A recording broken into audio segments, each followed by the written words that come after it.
കഴിഞ്ഞ 11 വർഷം രാജ്യഭരണം പൂർത്തിയാക്കുന്ന ബി.ജെ.പിയുടെ നിലതെറ്റുന്ന കാഴ്ചയാണ് രാജ്യത്തിൻ്റെ പല സംസ്ഥാനങ്ങളിലും ഉരുത്തിരിഞ്ഞു വരുന്നത്.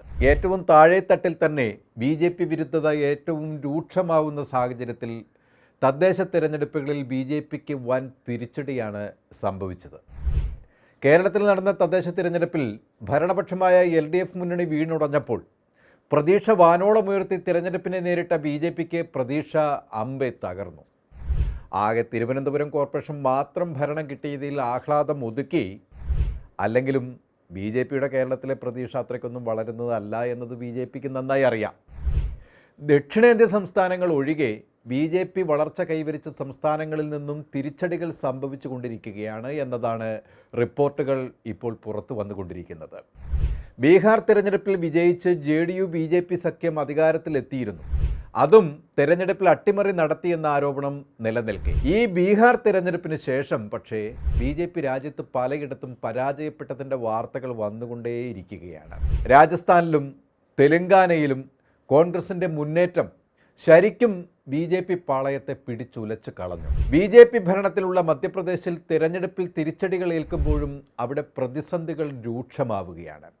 മധ്യപ്രദേശിലെ ഇൻഡോറിൽ കഴിഞ്ഞ ദിവസം നടന്ന കുടിവെള്ള ദുരന്തം സർക്കാരിന് തലവേദന കൂട്ടുകയാണ്. ഇപ്പോൾ കുടിവെള്ള വിതരണത്തിൽ 6 പേർ കൊല്ലപ്പെട്ടു എന്ന് സർക്കാർ പുറത്തുവിട്ട കണക്കുകൾ ദുരന്തമുണ്ടാകുമ്പോൾ മരണസംഖ്യ കുറച്ചു കാട്ടുകയെന്ന തന്ത്രമാണ് മധ്യപ്രദേശിലും ബി.ജെ.പി പയറ്റുന്നത്. മലിനജലം കുടിച്ച് മരിച്ചത് 4 പേർ മാത്രമാണെന്നാണ് കഴിഞ്ഞ ദിവസം സർക്കാർ ഹൈക്കോടതിയെ അറിയിച്ചത്. എന്നാൽ 6 മാസം പ്രായമായ കുട്ടിയടക്കം 16 പേർ മരിച്ചു എന്ന് ജനം പറയുന്നത്. 210-ലധികം ആളുകൾ ഇപ്പോഴും ആശുപത്രികളിൽ ദുരന്തത്തിൻ്റെ വഴിവക്കിലാണ്. ദുരന്തത്തിൽ വഴിയൊരുക്കിയത് അധികൃതരുടെ കടുത്ത അനാസ്ഥയാണ്. ഇൻഡോറിലെ കുടിവെള്ള പൈപ്പുകളിൽ വിതരണം ചെയ്യുന്നത് മലിനജലമാണെന്നും പൈപ്പുകൾ മാറ്റുന്നതിൽ അടക്കമുള്ള അടിസ്ഥാന സൗകര്യ പ്രവർത്തനങ്ങളിലെ അഭാവം അതുവഴി കക്കൂസ് മാലിന്യം പോലും കുടിവെള്ള പൈപ്പിലേക്ക് എത്തിപ്പെട്ടു എന്ന് അവിടെ ആരോപണം ഉയരുന്നുണ്ട്. ഇപ്പോഴത്തെ പുറത്തു വരുന്ന വിവരമനുസരിച്ച് മധ്യപ്രദേശ് സംസ്ഥാനത്ത് നടന്ന തദ്ദേശ തിരഞ്ഞെടുപ്പിൽ ബി.ജെ.പി തട്ടകങ്ങൾ തകർത്ത് തരിപ്പണമാക്കിക്കൊണ്ട് കോൺഗ്രസ് മിന്നുന്ന വിജയവുമായി മുന്നേറുന്ന കാഴ്ചയാണ്. അവിടെ ബി.ജെ.പിയുടെ ശക്തി കേന്ദ്രങ്ങളിൽ കോൺഗ്രസ് ആഞ്ഞടിക്കുകയായിരുന്നു. അവിടെ 54 സർപഞ്ച് സംസ്ഥാനങ്ങളിലേക്കും വിവിധ ജില്ലാ ജനപദ് പഞ്ചായത്ത് അംഗങ്ങൾക്കുമായാണ് തെരഞ്ഞെടുപ്പ് നടന്നത്. രേവ ജില്ലയിലെ സിമരിയ നഗരപരിഷത്ത് അധ്യക്ഷ സ്ഥാനത്തേക്കുള്ള തെരഞ്ഞെടുപ്പിൽ കോൺഗ്രസ് ഏറ്റവും വലിയ അട്ടിമറി നടത്തിക്കൊണ്ട് മുന്നേറിയത് ആരാധന വിശ്വകർമ്മ എന്ന ബി.ജെ.പി സ്ഥാനാർത്ഥിയെ നിലംപരിശാക്കിക്കൊണ്ടായിരുന്നു. പത്മാരോഹിണി കുശ്വാഹയും അവിടെ മിന്നും വിജയം കാഴ്ചവെച്ചത്. ബി.ജെ.പിയുടെ കോട്ടയായിരുന്ന ഈ സീറ്റ് കോൺഗ്രസ് പിടിച്ചടക്കുകയായിരുന്നു. നേമത്ത് ജില്ലയിലെ താരാപൂർ ഗ്രാമപഞ്ചായത്തിലെ കോൺഗ്രസിൻ്റെ അഭൂതപൂർവമായ വളർച്ച അക്ഷരാർത്ഥത്തിൽ ബി.ജെ.പിയെ പിടിച്ചുലച്ചിട്ടുണ്ട്. തെരഞ്ഞെടുപ്പിൽ ഏറ്റവും വൈകാരികമായി കണ്ട ഒരു കാര്യമെന്നത് ജില്ലയിലെ ദേവൽ ഗ്രാമപഞ്ചായത്തിലേതാണ്. കൊല്ലപ്പെട്ട മുൻ സർപഞ്ച് ലഗൻ സിംഗിൻ്റെ ഭാര്യയുടെ വിജയമാണ്. ലഗൻ സിംഗിൻ്റെ മരണത്തെ തുടർന്ന് നടന്ന തിരഞ്ഞെടുപ്പിൽ വർഷ ബി.ജെ.പി സ്ഥാനാർത്ഥിയെ നിലംപരിശാക്കുകയായിരുന്നു. ഈ ഫലങ്ങളൊക്കെയും വ്യക്തമാക്കുന്നത് രാജ്യം ഒരു തിരിച്ചുവരവനായി കൊതിക്കുന്നു എന്നതാണ്. മോദിയുടെ ഭരണത്തിൽ ജനങ്ങൾ കേൾക്കുന്ന ആഘാതത്തിൽ തകരുന്ന ജനം ഇങ്ങനെ ഒരു തീരുമാനം കൈക്കൊണ്ട് കോൺഗ്രസിലേക്ക് ചാഞ്ഞ് കോൺഗ്രസിൻ്റെ മുന്നേറ്റം സാധ്യമാക്കുമ്പോൾ രാജ്യത്ത് മാറ്റത്തിൻ്റെ കാറ്റ് രൂപമെടുക്കുകയാണ്. തട്ടിപ്പിലൂടെ മാത്രം അധികാരം നിലനിർത്തിയ ബി.ജെ.പിയുടെ അധികാരക്കൊതിയുടെ കള്ളക്കഥകൾ എല്ലാ പുകമറയും നീക്കി പുറത്തു വരുന്ന കാഴ്ചയാണ്. രാഹുൽ ഗാന്ധി ഉയർത്തിയ വോട്ട് ചോരിയിൽ ആടി ഉലഞ്ഞ മോദി ഭരണം ആശങ്കയുടെ ശരശയ്യയിൽ പെടുമ്പോൾ ബീഹാറിൽ പാറ്റ്ന കോടതിയിലേക്ക് നീങ്ങിയ ഹർജികൾ, മുഖ്യ തെരഞ്ഞെടുപ്പ് കമ്മീഷണർ ജ്ഞാനേഷ് കുമാറിനെതിരെ പഞ്ചാബിൽ ഇട്ട FIR അടക്കമുള്ള വാർത്തകൾ പുറത്തു വരുമ്പോഴാണ് ഉടൻ തിരഞ്ഞെടുപ്പ് നടക്കുന്ന ഇപ്പോൾ ബി.ജെ.പി ഭരണത്തിലുള്ള ആസമിൽ നിന്നും വൻ തട്ടിപ്പിൻ്റെ വാർത്തകൾ കൂടി പുറത്തു വരുന്നത്. ഇവിടെ ബി.ജെ.പി മുഖ്യമന്ത്രി ഹിമന്ത് വിശ്വ ശർമ്മയുടെ അഴിമതിയാണ് ഇപ്പോൾ ചർച്ചയായിക്കൊണ്ടിരിക്കുന്നത്. അത് വരുന്ന തിരഞ്ഞെടുപ്പിൽ പാർട്ടിയെ പിടിച്ചുലയ്ക്കുന്ന അവസ്ഥയിലേക്ക് എത്തിച്ചു കഴിഞ്ഞു. ഹിമന്തിൻ്റെ ഭാര്യ റിനിഗി ഫിയുവാൻ ശർമ്മയുടെ ഉടമസ്ഥതയിലുള്ള ഫ്രൈഡ്രീസ് എൻ്റർടൈൻമെൻറ്റ് എന്ന കമ്പനി കേന്ദ്ര സർക്കാരിൻ്റെ സബ്സിഡി തട്ടിപ്പ് നടത്തി കോടികൾ തിരിമറി നടത്തി.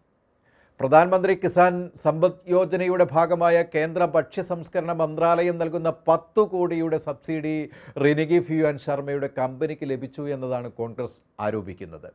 കാർഷിക മേഖലയിൽ അടിസ്ഥാന സൗകര്യ വികസനത്തിന് നൽകുന്ന ഈ തുക മുഖ്യമന്ത്രിയുടെ കുടുംബം നടത്തുന്ന മാധ്യമ വിനോദ കമ്പനിക്ക് എങ്ങനെ ലഭിച്ചു എന്നതാണ് കോൺഗ്രസ് ഉയർത്തുന്ന ചോദ്യം. അഗ്രോ പ്രോസസ്സിംഗ് ക്ലസ്റ്ററുകൾ സ്ഥാപിക്കുന്നതിനായി സർക്കാർ ഭൂമികൾ ഏറ്റെടുത്തതിന് പിന്നാലെയാണ് ഈ സബ്സിഡി അനുവദിക്കപ്പെട്ടത് എന്നും ആരോപിക്കപ്പെടുന്നുണ്ട്. ഇക്കാര്യത്തിൽ ഇവിടെ കോൺഗ്രസ് നേതാവ് ഗൗരവ് ഗൊഗോയും ഹിമന്ത് വിശ്വ ശർമ്മയും തമ്മിൽ വലിയ വാഗ്വാദങ്ങൾ കൊടുമ്പിരി കൊണ്ടു.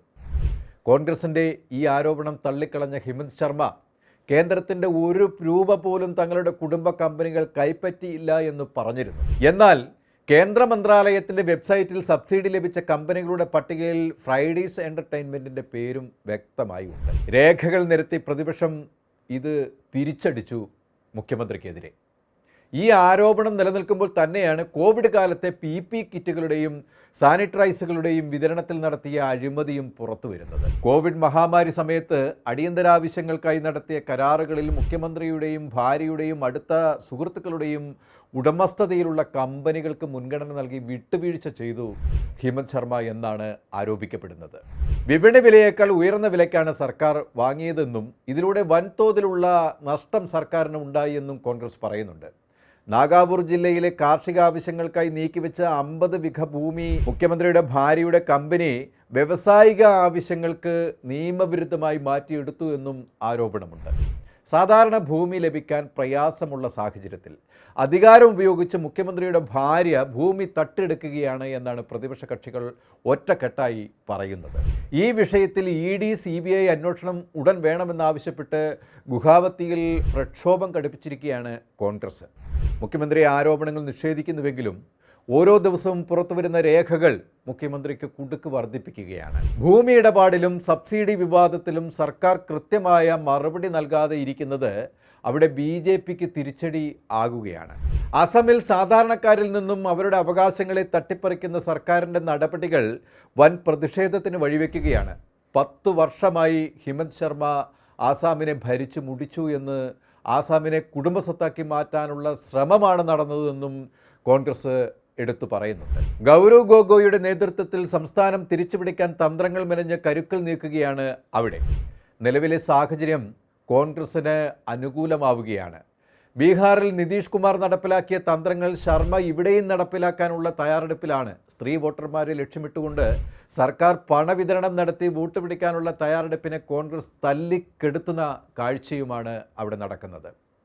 ഇതാണിപ്പോൾ BJPയുടെ അവസ്ഥ. പ്രധാനമന്ത്രി മോദി മുതൽ ഇങ്ങ് താഴെത്തട്ടിലെ പ്രവർത്തകർ വരെ അഴിമതിയുടെ ചങ്ങലക്കണ്ണികളാകുമ്പോൾ അത് BJPക്ക് കനത്ത കുരുക്കായി മാറുന്ന കാഴ്ചയാണ്. ഉടൻ നടക്കുന്ന മഹാരാഷ്ട്രയിലെ മുംബൈ കോർപ്പറേഷൻ തിരഞ്ഞെടുപ്പിലും കോൺഗ്രസ് നേതൃത്വം കൊടുക്കുന്ന മഹാവികാസ് അഘാഡി സഖ്യം വൻ ശക്തിയായി ഉയർന്നു വന്നു കഴിഞ്ഞു. ശരത് പവാറിൻ്റെ NCPയും ഉദ്ധവ് താക്കറുടെ ശിവസേനയും കോൺഗ്രസിനോടൊപ്പം ഉറച്ചു നിൽക്കുമെന്നത് മഹാരാഷ്ട്രയിൽ രാഷ്ട്രീയ കൊടുങ്കാറ്റിൽ അഗ്നി പടരുന്ന അവസ്ഥയിലെത്തിച്ചു. അത് NDAയെ പൊള്ളിക്കുന്ന അവസ്ഥയായി. ഇത് കോൺഗ്രസിൻ്റെ കുതിപ്പാണ് എന്നതാണ് റിപ്പോർട്ടുകൾ വ്യക്തമാക്കുന്നത്. രാജ്യത്തുയർന്നു വരുന്ന കോൺഗ്രസ് തരംഗത്തിൽ താഴെത്തട്ടിൽ തകർന്നടിയുന്ന BJPയുടെ അടിത്തറ ഇനി മെച്ചപ്പെടുമെന്ന് യാതൊരു രീതിയിലും പ്രതീക്ഷിക്കേണ്ട. വർഗീയതയിൽ എത്ര കാലം സംഘപരിവാർ ശക്തികൾക്ക് പിടിച്ചു നിൽക്കാൻ പറ്റും?